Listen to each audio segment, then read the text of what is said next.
Bonjour et bienvenue sur WAF, le podcast qui a du chien. Il se gratte encore et encore. Tu te dis que c'est sûrement rien. Un petit bouton, un brin d'herbe, une démangeaison passagère. Et pourtant, derrière ce geste banal peut se cacher un danger bien plus sournois.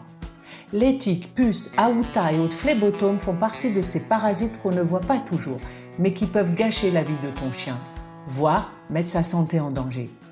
Le pire, ces ennemis sont partout, dans l'herbe, dans la poussière, dans ton jardin ou même dans ton salon. Et ils n'ont pas besoin d'être nombreux pour faire des dégâts. Dans cette chronique, on va mettre la loupe sur les parasites du quotidien. On commence tout d'abord par les tiques, un danger minuscule aux conséquences dramatiques. Alors qui sont-elles et où les trouve-t-on? Elles sont petites, silencieuses et sont un véritable fléau pour nos chiens. Elles sont responsables de maladies graves. Les tiques sont des acariens parasites qui vivent dans la nature et se fixent sur la peau des mammifères pour se nourrir de leur sang. On parle alors de parasites hématophages. Mais où et quand sont-elles présentes? Dans les forêts, les prairies, les jardins et même en ville. Sur les hautes herbes, les buissons ou dans les sous-bois où elles attendent qu'un hôte passe à leur portée. Elles sont présentes toute l'année, même en hiver dans les zones où le climat reste tempéré. Normalement, elles sont plus actives au printemps et en automne. Mais en clair, elles sont partout et toute l'année. Mais pourquoi est-ce qu'elles sont si dangereuses pour nos chiens? Les tiques ne sont pas juste des parasites qui mordent. Elles sont de véritables vecteurs de maladies potentiellement mortelles. Alors, voyons les principales maladies graves transmises par les tiques. Tout d'abord, la pyropasmose. C'est une des plus redoutables. En cause, un parasite, Babesia, qui détruit les globules rouges. Symptômes, forte fièvre, chien abattu, urine foncée, un brin rouge, perte d'appétit, anémie. Attention, cette maladie peut être mortelle sans traitement rapide. Puis, il y a la maladie de Lyme, une menace croissante. En cause, une bactérie. Les symptômes, une fatigue extrême, des douleurs articulaires, une paralysie partielle, notamment des pattes arrière. Possible atteinte des reins et du cœur. Attention, l'évolution est longue, parfois chronique et elle est difficile à diagnostiquer. Ensuite, nous avons comme maladie l'Ehrlichiose, une maladie insidieuse. En cause, une bactérie, l'Ehrlichia, attaquant les cellules sanguines. Les symptômes, fièvre, abattement, saignement inexpliqué, perte de poids et complications nerveuses. Cette maladie peut évoluer en maladie chronique et fatale. Enfin, on a aussi l'anaplasmose, qui est une cousine de la maladie de Lyme.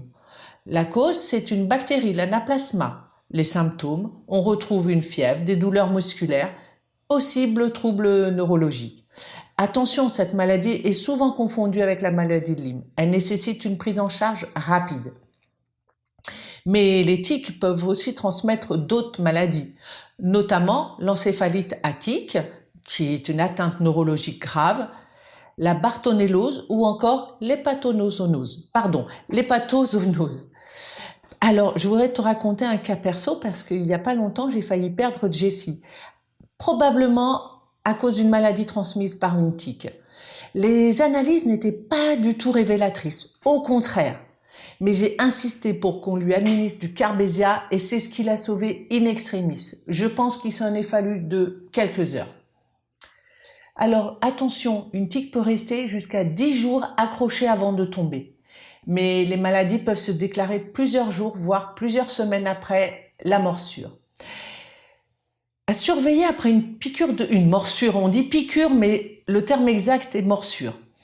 Les choses à surveiller. Donc un abattement anormal, une perte d'énergie, une fièvre persistante, une boiterie inexpliquée ou des douleurs articulaires. Attention à la perte d'appétit, à des vomissements, présence d'une lésion rougeâtre au point de la morsure.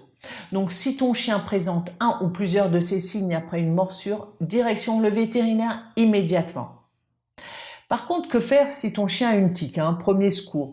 Déjà, tu enlèves la tique le plus vite possible. Tu utilises un tire-tique, disponible en pharmacie et un peu partout.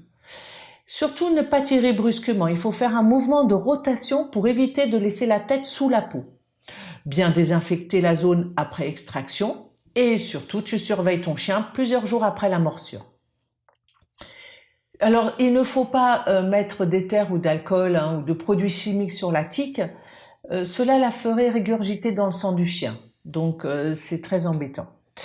Maintenant, comment protéger ton chien des tiques? Alors, il existe des antiparasitaires efficaces, colliers, pipettes, sprays, comprimés, ça c'est à chacun de voir. La vérification, l'inspection après chaque balade. Il est possible de vacciner ton chien contre la pyroplasmose. Et aussi traitement de l'environnement, désherber, les herbes hautes ou des répulsifs naturels comme le romarin et d'autres plantes. Pour les chiens qui le permettent, on peut aussi les tondre, faire une tonte courte en été pour faciliter l'inspection du pelage. Alors attention, certains antiparasitaires pour chiens sont très toxiques pour les chats.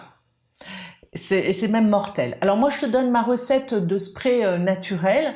C'est un spray qui contient un mélange d'huiles essentielles composé de 10 ml d'eucalyptus citronné, 10 ml de géranium rosa ou d'Égypte, 10 ml de romarin et 30 ml d'huile d'amande douce. L'huile d'amande douce peut être remplacée par de l'huile de jojoba et il est possible d'utiliser de l'huile essentielle de lavande aspic et de la menthe poivrée. Alors, bien sûr, l'odeur peut être dérangeante pour nos chiens s'ils ne sont pas habitués. Mais qu'est-ce qui vaut mieux? Moi, j'ai fait ce choix, je préfère ça aux comprimés qui, pour moi, sont purement et simplement des insecticides que l'on donne à nos chiens. Et surtout, pour moi, la meilleure précaution, c'est une belle inspection au retour de la balade. Mais en cas de doute, mieux vaut une visite préventive chez le vétérinaire qu'un drame. Maintenant, on va voir les puces, qui sont un parasite minuscule, mais un problème majeur. Alors, qu'est-ce qu'une puce? Elles sont invisibles à l'œil nu, mais les conséquences sont bien réelles. Les puces sont l'un des parasites les plus courants chez les chiens. Ce sont des insectes, tout comme les tiques, ce sont des parasites hématophages, ce qui signifie qu'elles se nourrissent du sang de leur hôte. Alors, chiens, chats, rongeurs, mais humains également.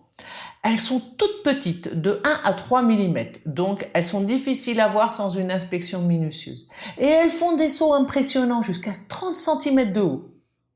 Le cycle de vie est rapide, une puce pond jusqu'à 50 œufs par jour et peut infester toute une maison en quelques semaines. Par contre, il est à noter que sa présence dans l'environnement représente 90% de l'infestation des puces. Dans le sol, les tapis, le tissu, seulement 10% des puces vivent sur l'animal. Alors quand est-ce qu'elles sont actives? Elles sont présentes toute l'année, mais elles prolifèrent surtout au printemps et en été. Attention, elles peuvent survivre plusieurs mois en attendant un hôte. Sais-tu qu'une puce peut pondre jusqu'à 2000 œufs en quelques mois? Donc si elle n'est pas éliminée rapidement, l'infestation devient incontrôlable. Mais alors pourquoi les puces sont-elles dangereuses pour nos chiens? Les puces ne se contentent pas de piquer, elles peuvent causer des démangeaisons intenses et un inconfort, des dermatites allergiques aux piqûres de puces, des APP, une anémie, une faiblesse chez les chiots ou les chiens fragiles, et également des transmissions de maladies et parasites comme les ténias ou la mycoplasmose féline, mais qui peut affecter les chiens. Alors, quels sont les symptômes d'une infestation et quels sont les signes qui doivent alerter? Un grattage excessif, un léchage ou mordillement fréquent, des rougeurs, plaques irritées ou perte de poils, des croûtes ou des infections cutanées. Ça, c'est le signe d'une dermatite. Également, la présence de petits grains noirs dans le pelage. Ce sont des excréments de puces. Alors, un moyen simple de détecter les puces, c'est de passer un peigne fin sur le pelage de ton chien. Attention, les puces peuvent être présentes même si tu ne les vois pas. Un chien peut être infesté sans qu'on détecte directement les parasites. Alors, comment éliminer les puces sur ton chien et dans l'environnement?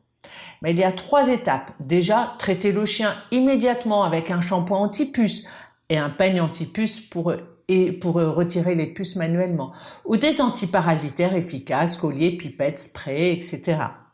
Rappel, attention, comme je te l'ai dit, certains antiparasitaires pour chiens sont très toxiques pour les chats. Ils peuvent même être mortels. Ensuite, il faut éliminer les puces dans l'environnement puisque, comme on l'a vu, 90% des puces vivent dans les tissus de la maison. Donc, il faut aspirer partout, laver à haute température, 60 degrés minimum les textiles et utiliser un spray ou un fumigène anti-puces dans la maison. Un traitement unique ne suffit pas. Et oui, il faut répéter l'opération plusieurs semaines pour éliminer les nouvelles générations de puces qui éclosent. Et pour prévenir une nouvelle infestation, un traitement antiparasitaire régulier, même en hiver. Il faut vérifier le pelage après chaque balade et nettoyer régulièrement le panier de ton chien et son environnement.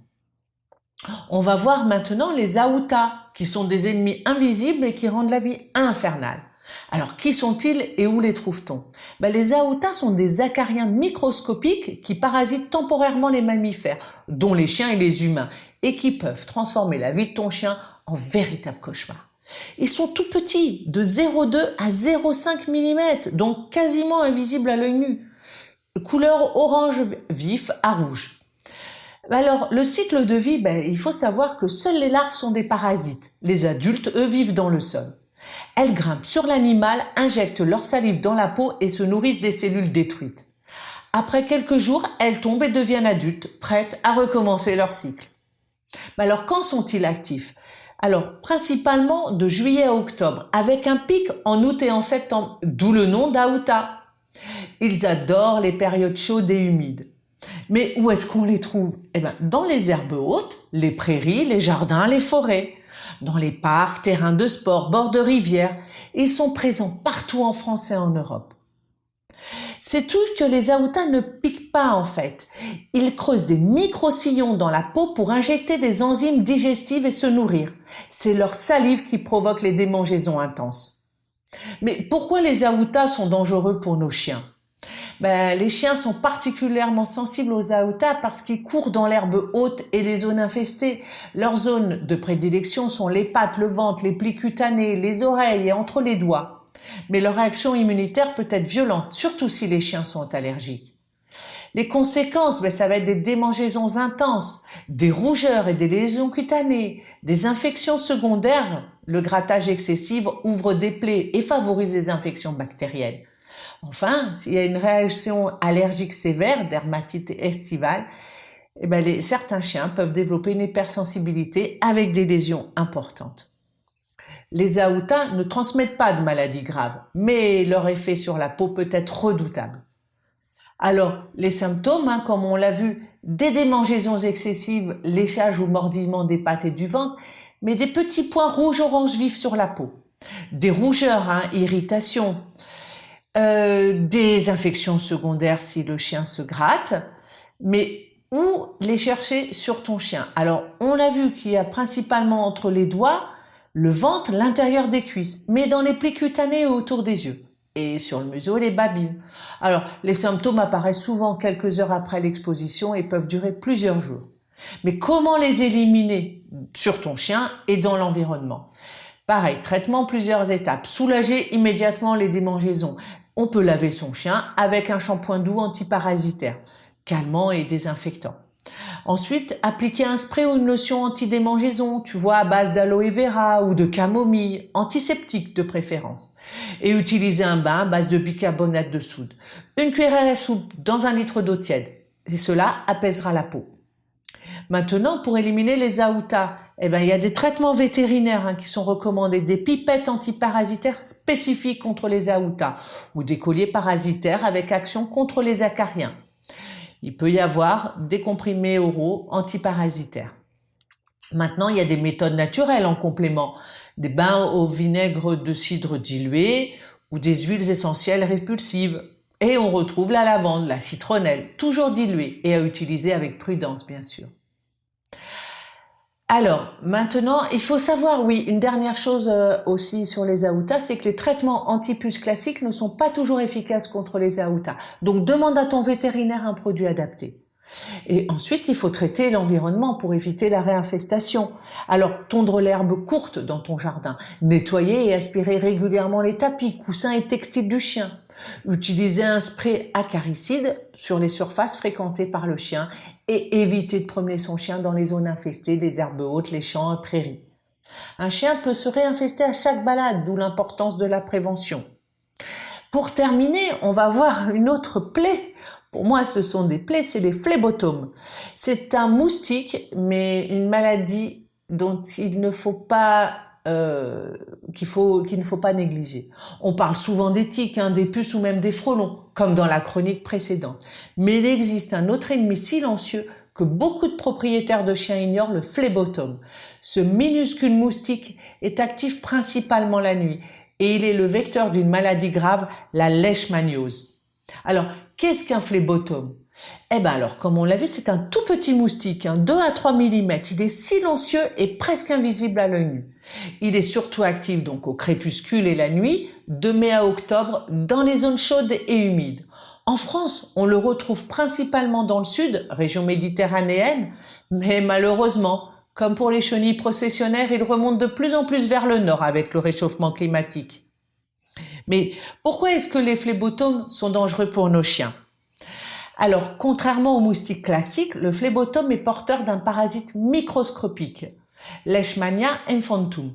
En piquant un chien, il peut lui transmettre ce parasite qui s'attaque au système immunitaire. La leishmaniose est une maladie grave, chronique et potentiellement mortelle. Une fois infecté, un chien peut rester asymptomatique pendant plusieurs mois, voire des années avant que la maladie ne se déclare. Et lorsqu'elle apparaît, elle est incurable, même si des traitements existent pour ralentir son évolution. Mais comment est-ce que le parasite agit? Une fois dans l'organisme, le parasite s'attaque aux cellules immunitaires. Cela provoque des inflammations multiples, des troubles cutanés, des problèmes rénaux et un affaiblissement général.